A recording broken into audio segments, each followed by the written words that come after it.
cracking, mi gente? You guys know this your boy Swag. Coming to you guys ready to drop some love and a little bit of knowledge.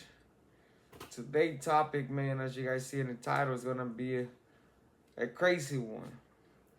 But before we get into the video, first and foremost, I wanna let you guys know that I in no way, shape, or form am I glorifying anything that this gang did or had done in the past years or when this story took place. I'm not glorifying them. I'm not trying to shine light on them. I'm trying to point out the different situations that happens sometimes when authorities take advantage of kids and when they get put in a predicament where they do want to change and no help is ever given. With that said, man, don't forget to like, don't forget to subscribe if you haven't, share, leave a comment. You guys already know I try to answer all your comments as best as I can. And if by somehow, some shape or form I don't, dispensa. But I always try to do it to you guys. With that said, man, let's get into this topic. So this incident took place in Long Island, New York. Part of it took place there, part of it took place in El Salvador. So there was this kid named Henry, aka Triste or Sad. He was living in El Salvador with his grandparents because his mother had traveled to the United States and established himself over here. So he was living with his grandparents. The colonia or the city or the little village where he was living at was controlled by the MS-13 gang members. And some of the friends that he had that he used to play soccer with or get along with were MS-13 gamers. So eventually, little by little, they pulled them in and he started hanging out with these guys. After hanging out with these guys, they start basically helping him out with like school uniforms, giving his grandma like meat and vegetables and food for her to cook for himself, for themselves, for the whole family basically. They were always helping him out, and in return, all they would ask for him was to run a message or to be a lookout, something when the police would come. Which is something that on his mind, he saw it wasn't that bad, and he wasn't hurting nobody. And on top of that, he was getting school uniforms, the supplies that he needed, because he wanted to continue to go to school. So these start taking place. Eventually, after the time was passed by, the gang leader from El Salvador, his little city, named, the person name was El Destroyer, the Destroyer basically. He approached Triste and told him that he needed to start his initiation, which again they wanted him to be part of the gang, so they beat him up for 13 seconds. After a while, they wanted it to fulfill his final right, basically to show them that he was in forever into the game. And the best way to show these people on their mind is for you to kill somebody. So Destroyer somehow got hold of a man. They either disrespected the gang or all the money or didn't pay the tax that they had imposed on him. He had done some type of infraction to piss these guys off, and they had stringed him between two coconut trees, basically. Hands pulled up and legs pulled out. And there were a bunch of MS dudes there. Destroyer approached Triste and told him, today, you're going to commit your last commitment, your last right to us, and show us that you were down for the hood. And he gave him a machete. Triste looked at it and saw that it was sharp, it was long, and he saw the man shaking and begging for his life. He didn't want to do it. He was just barely a 12-year-old kid, 13-year-old kid. He had never killed anybody. He had never done no harm to other human beings, so he was scared.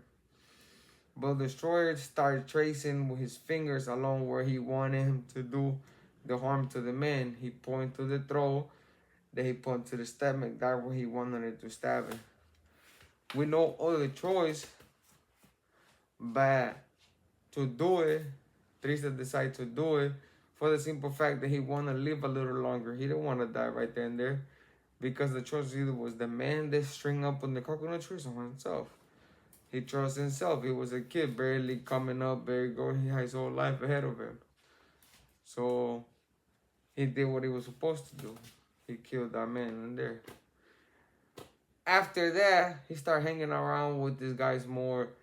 They would give him a little bit more jobs other than lookouts. They would go hunt rivals and whatnot. Well, one August night, he received a phone call from the stranger boys. And the person that was on the other end of the phone told him, you got 24 hours to leave El Salvador or we're going to come in there, kill you and your whole family. So him being afraid that they were going to hurt his grandparents, who he was afraid most of the time for, decided to flee the country. And at that time, that's when in 2013, 2008, 2013, the little shaky truce between the MS and 18 was being placed, but the violence had exploded around El Salvador. So he decided to leave. And that's when the borders were having all those bunch of kids that were coming out to the border asking for asylum, whatever, whatnot. Triste entered the United States legally. He went to the border and asked for asylum. He went through the court proceeding and then they released him to his mother. They released him to his mother pending his court proceeding, which could take up years. So they send him over there to his mother to Long Island where she was at. Once he got off on JFK, the airport, he saw this woman that he haven't seen in years running up to him and hugged him. And to him, she was a stranger. He haven't seen her in a long time. But that was his mother. She'd take him into a little apartment where she was living with her dead boyfriend, who happened to be an abusive boyfriend. And within days of being there, the dude showed his true colors. He started slapping his mom around. He started punching her. He would beat her up to the point. It got so worse that one time, he didn't like the food that she was cooking. And he grabbed a hot pan with the hot oil and threw it on her head, giving multiple burns that she went to the hospital for. Second-degree burns that really did damage. She was pulling up, but he was serious, but what he couldn't do, he was a 13-year-old, 14-year-old kid. He couldn't do nothing about it. Well, he got enrolled on Brentwood High School. And he figured now that I'm on this side of the world, the United States, I can start fresh. He had promised his grandfather before he left El Salvador that he was going to try to escape the game of life. He wasn't going to try to enjoy it. So he figured, now I'm in Long Island. I don't see nobody. I don't have to report. I'm going to decide to start fresh, which he did for a while. And then one of his uncles found him a job on a toilet paper factory and got him fake papers, and he was working there. He was getting paid $9 for the night shift where he would work 16 hours. But to him, that was cool because he had a little money in his pocket. So himself would work, and his uncle saw that he was a funny little kid.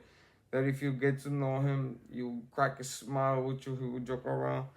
And sometimes they would go nighttime fishing. And he started liking the kid. He saw that he was reserved, but also that he was still a kid. Well, one day, his mother just left him. She got tired of getting beat up, so she left to a battered shelter, one of those woman battered shelters where they get women that are being abused and domestic violence. She got her stuff and just left without telling her nothing. The boyfriend didn't want him there, so he moved in with the uncle that had found him the job at nighttime. And his uncle told him, I don't want to hear nothing about no getting nothing. So he was continuing going to school. He was cool.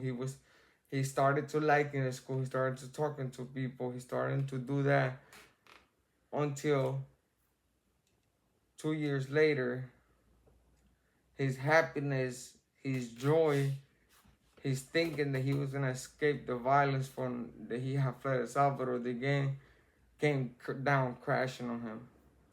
When the lunchtime, he saw one of his homeboys from El Salvador, somebody named Ghost, El Fantasma.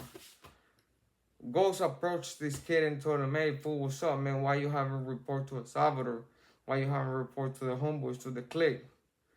He didn't have an answer, so Ghost told him, "Hey, today, when the school is out, meet us up at the woods.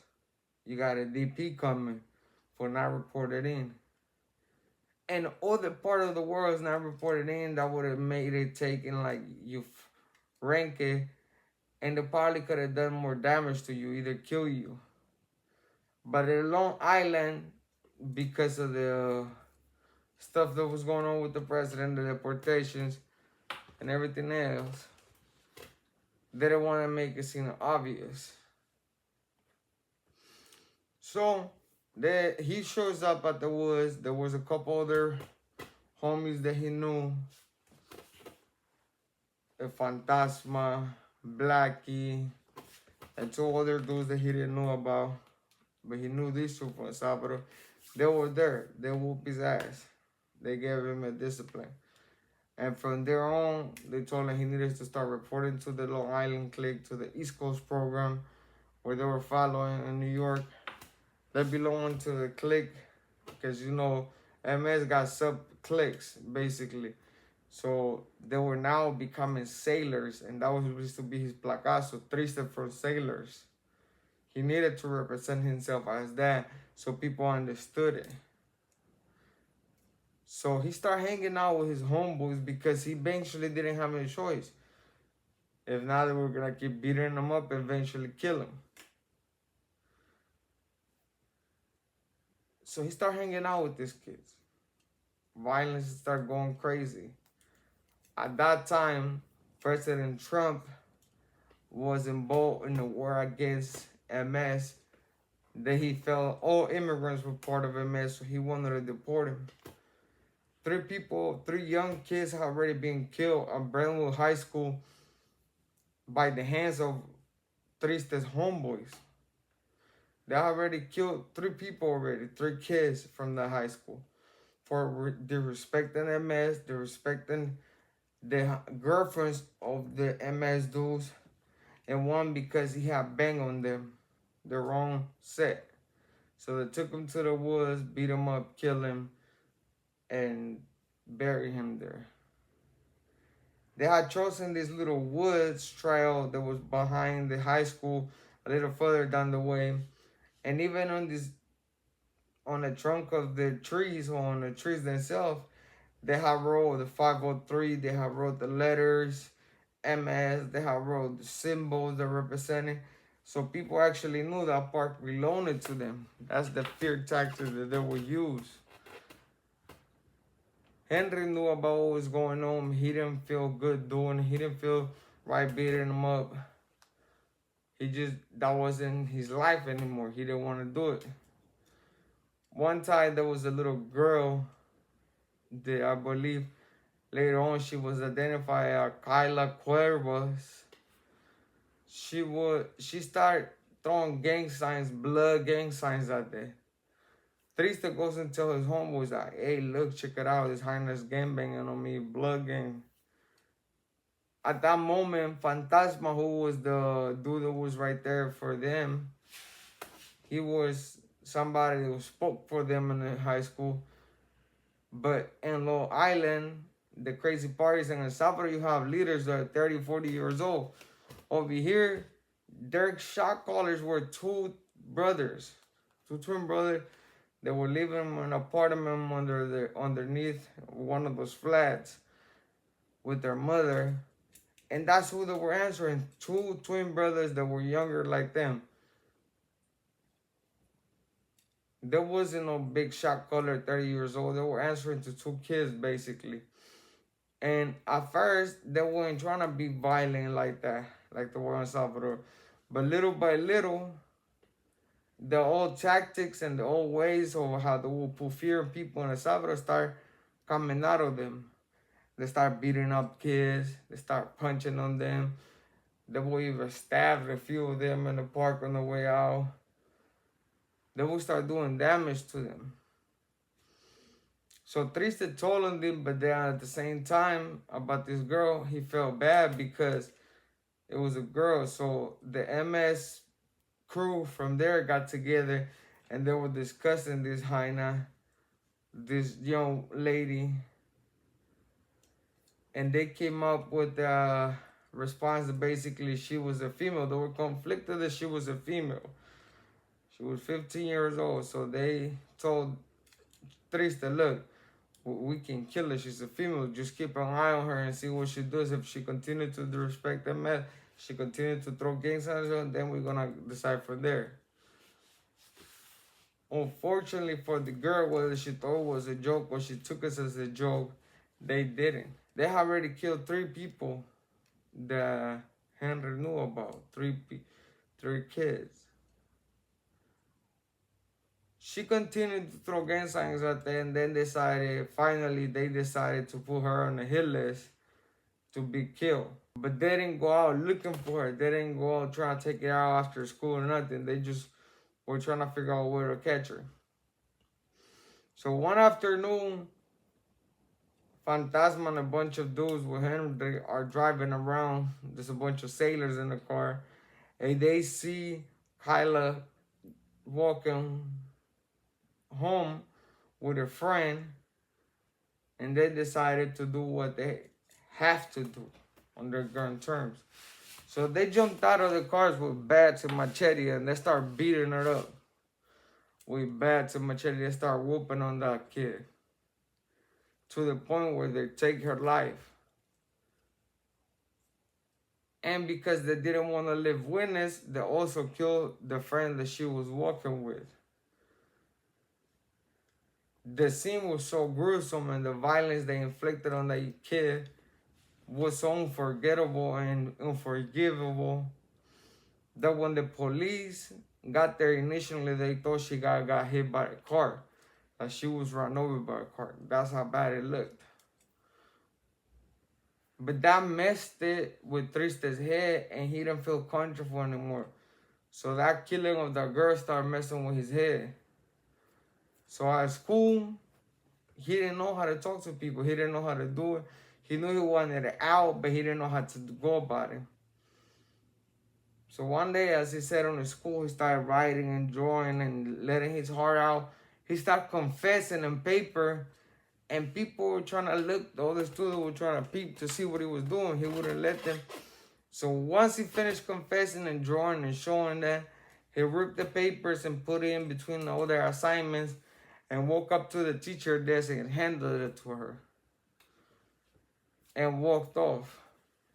Once the teacher read it and saw what he had wrote, tears started coming onto her eyes because of the pain that she could feel this kid and all the trauma that he had went through.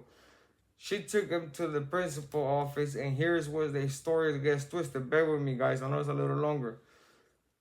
But this is what happened. He's basically asking for help. He took a step further and decided, I need help. I want help. So they call him by the speakers to the program office. When he get there, some schools, not all of it, but most of the high schools and middle school, they always got an police officer assigned to their school. Brentwood High School was no different. So they walk him to the principal's office. The officer is sitting there. And then there's another dude with a suit there. A detective that was assigned to the FBI getting taxed for. He was not FBI. He was a detective for the Suffolk County, basically in Brentwood, in Long Island. But he was working with the federal task force. And at that moment, on the press and during Trump era, a mess was being conflicted and was involved in a war. The Trump was trying to deport every single immigrant that would refer or was known as a MS-13. He was trying to deport every single one of them. He didn't care if they were not gang members, if they perpetrated themselves against members. Especially MS-13, they were getting deported. So the officer asked Triste, like, you want help, this is what you want to do, what you got to offer. They look at him like, okay, here's this kid that doesn't have a charge, that he's trying to confess, that he's asking us for help. So they made up like a verbal agreement that we can move you if you collaborate with us. We can give you a new identity. We can move you to a different part of the world, a different state, so you could be good. You don't have to worry about repercussions. They saw him the same dream police always do. Unfortunately for Henry, for Triste, he believed that dream. So he starts speaking to the police, to the FBI. He started giving them names. They assign him like a case manager or officer manager, whatever they call it. And they would text with each other.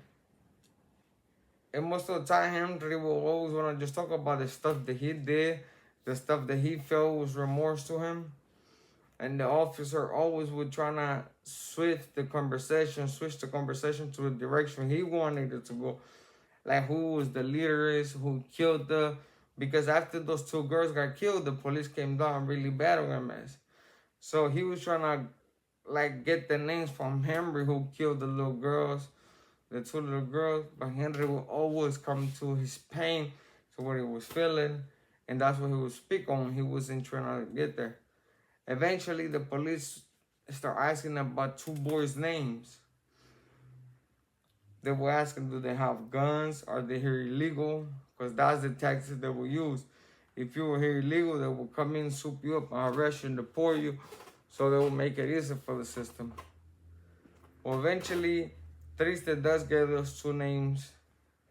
They had something to do with the murder to this officer who gets him arrested. But here's the trick. He works with the feds. He gets a lot of his homeboys arrested. And he continues to work with them. They have promised that they were going to move him to another state, that they were going to give him benefit for him to stay in the United States legally. That was not the case. When he was almost 18, he was waiting. He was telling people he was going to leave the state and everything. He was waiting for the FBI agents to come through the door and give him his papers so they could move him. That's not what happened. One August morning, they came and knocking, and he was like, oh, they finally came. The feds finally came, but they were not the FBI. It was the ICE custom, who they have literally got there to arrest him and build a deportation case against him based on evidence of what he had told them, based on what he had implicated himself that he had done. They had built the case of deportation for himself based on what he had said that he had done. Imagine that. They were using his own words, his own words to deport him. They didn't care if he could get killed in Salvador for telling. They didn't care if he landed in the same tank with the dudes that he told him, which that's exactly what happened. They transferred him to ICE detention, and he lands, guess where? Right in with all the guys he had told him. And I guess back then in the ICE detention centers, they used to give you a memo stating why you were there. Basically like, oh, we saw Facebook posts. They say you were a gang member. We saw a text with your friend admitting you were a gang member, so that's why we built. But for him, they have made his memo so specific that they have signed his death warrant. They literally have proved, basically, with his help, but he told us we were able to get these people off the street. He also told us this and this. They had literally specifically told the details on him, but he had said to the feds what he had helped them out to do. So the MS dudes, when they were there in the tank, they pulled up on him like, hey, we need your memo. They were suspicious about him being a rat, so he was like, hey, we need your memo, homie, what's up with it? He came up with an excuse or with an idea. He was like, hey, my lawyer haven't given it to me, I'm waiting for, give me a couple days. He kept putting them off every time he would go there because he knew if he handled the memo to them, he was done. He tried to call his lawyer. He sent a letter to his lawyer asking him to write a fake memo for him saying that they had just got snatched him because he had done a post because this and this and this. Like, because I cannot return my own memo because this is what it says. The lawyer was baffled. He was like, how can they do this to him? How can they put him in the same tank with the people who told him? How can they put the life at risk without no consequences and not a second thought? And yes, maybe people was gonna say in the video, well, he deserved it. He was part of a killing with 2 young girls. I'm not taking that away from him. He did a lot of stuff that were wrong, but he always had on the back of his head, I want to live this life. I don't want to be part of this life. But it's always either you do it with us or we kill you. So he chose his life because he was in fear all the time. I'm not saying that's making it okay, but he was a kid. He was a 12-year-old kid. He was 13, 14 when he flew to Salvador. He was 16 when they approached him. He was 15 when they approached him in school and literally getting back to doing what they were doing. So he was barely a kid. His mind wasn't even developed. Plus, he didn't know the country. He didn't know the laws, nothing. His lawyer tried to get the FBI agent, the detective, to help him out. He told him he couldn't help him out because actually he wouldn't go testify because they could also kill him. A detective was afraid of this gang, that they could have repercussions against him if he testified. But he didn't care nothing about the kid that he had put in ICE detention center. He didn't give a flying sheesh that they could kill him. Gruesome. His lawyer called the FBI and started saying, hey, dude, what the hell? He helped you guys capture this guy. He helped you guys did this. He did this for you guys. You guys got to come up and do something. The DA was like, we're not helping him. We're not doing nothing for him. We don't care. The FBI started saying, well, the dude he talked to, the agent that he spoke to, he's not actually a federal agent. He's just a detective that got borrowed out to the FBI. But yeah, they had took down all these people and they wouldn't give him the credit. They would even at least try to remove him from a different tank. I took it as they wanted him something to happen to him. They were waiting for something to happen to him so they could clean it. Well, the school teachers find out, the district find out, and they start crying hell. They're like, how can you guys do this to him? He helped you guys now, or you guys are going to forget about. How can you guys do this to a kid? No wonder people doesn't trust you guys. And the feds didn't want those type of comments being put on the media because they would have want the police to be painted as these people help the police, but the police doesn't help them what they needed. They just kick them out. Reject them, which is what they do. But they didn't want the narrative being plowed in the news, so they went to talk to the teachers like, look, we're going to do what we can to try them out, which was a lie. To this day, and the homework that I did, the article that I did, the kid is still in the ICE detention center fighting for his life, fighting for his freedom after he helped out the FBI and the police capture these gang members that he didn't want to be part of the gang. He didn't want to participate no more. So he went to trying to get help thinking he would get it from the people that they thought was supposed to help him. And what did they do? They told him, yeah, here, come here, mijo. Open arms. Milk them with all the information they can so they can put the medals on top of their chest and then just toss them to the wolf. We're like, well, defend yourself. You're a big Chaco Marero. You're a big ass gang member. That's what these people do. I'm not saying what he did was right because the stuff that he did with his friends was wrong. There was crimes that he shouldn't commit. Yeah, the fear factor was included on it because it was always like, you either do this or we're going to kill you. He was always trying to leave the gang. There were text messages between him and his homeboys where his homeboys were questioning, hey, what's up, fool? Why you acting all soft? Why you don't even want to come out with us no more? What's wrong? He's like, oh, man, he's like, you acting like you want to get out. He's like, yeah, I'm trying to get out. He's like, man, know that this is to the death until the casket drop, homie.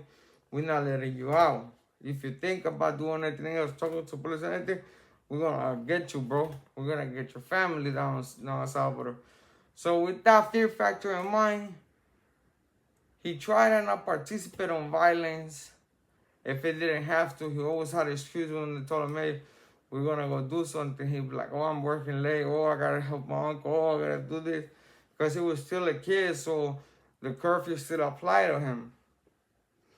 He tried the best he could to stay away from the violence and begin a new life. Eventually, that didn't happen because a massive transnational gang that got tentacles everywhere. They reached him in New York. And he reached out to the people that thought it would help him, which was the federal government. But at that time, it was the wrong time because Trump was fighting MS. He didn't want nothing to do with it. So it would have seemed like he was helping a guy that had something to do with killing 2 girls. So I'm guessing the feds didn't even want to get involved. But it's wrong for them to throw a kid life away like that. And that's what I'm trying to tell you guys out there, these kids, man. Do not get involved in these gangs that eventually you will get fed up, or you will see things that they do that is not to your liking, or doesn't settle in good with you. You have morals and value, and then you will want to escape. These gangs won't let you escape. There's no exit anymore. And you cannot go to the police. If you go to the police, you mark as a snitch. Your families, and then what about if they end up doing what they did to his kid, not move you and put him on the same tank as who you told him? Imagine that. He's lucky they haven't found a way to get to him and do damage to the kid and stab them all to death in the eye center and kill this kid. If that ended up happening, who's to blame? The FBI, because they don't want to help him. They used him. They're like, yeah, thank you very much for all the information. We got what we wanted. We got all these fools locked up. We're going to pin the little stars on you, the little medals. You good. Go ahead, do your time. You're a man. You're almost 18 anyways. That is not right. And that's what I tell you guys. Don't try to get involved in this life because sometimes there might not be help out there. And from the people of the government, they think they're helping. They're a bunch of corrupt assholes too. We see in it day in and out. In city see they're corrupt. They will open your door so they can just see a fight happen. It's not right, man. This kid is suffering. He's out there in eyes. Yeah, he might have done some gruesome crimes. I'm not taking it down with him, but I don't think he deserved to get air out like that and almost kill. Yeah, he's a snitch. He's whatever he's doing. His fear factor was that he didn't want to die. He didn't want his grandparents to die. So he did what he thought was right. And at the end, the feds, like always, they just use him, milk him up, and then just chalice. That's why I tell you guys, man, out there, all you youngsters, don't do this game banging and for it. It's game banging and right, my G. Stay in the school, do good, go get a job. You'll be better that way. With that said, man, I just thought I'd bring you guys this small video. I know I haven't dropped many of them. I'll make sure I drop a few of them this week. With that said, man, thank you guys for always supporting me. Thank you for always giving a like. Make sure you hit that bell so you don't miss when we go live. With that said, thank you, man. I appreciate you guys. I send my love. Let's get it.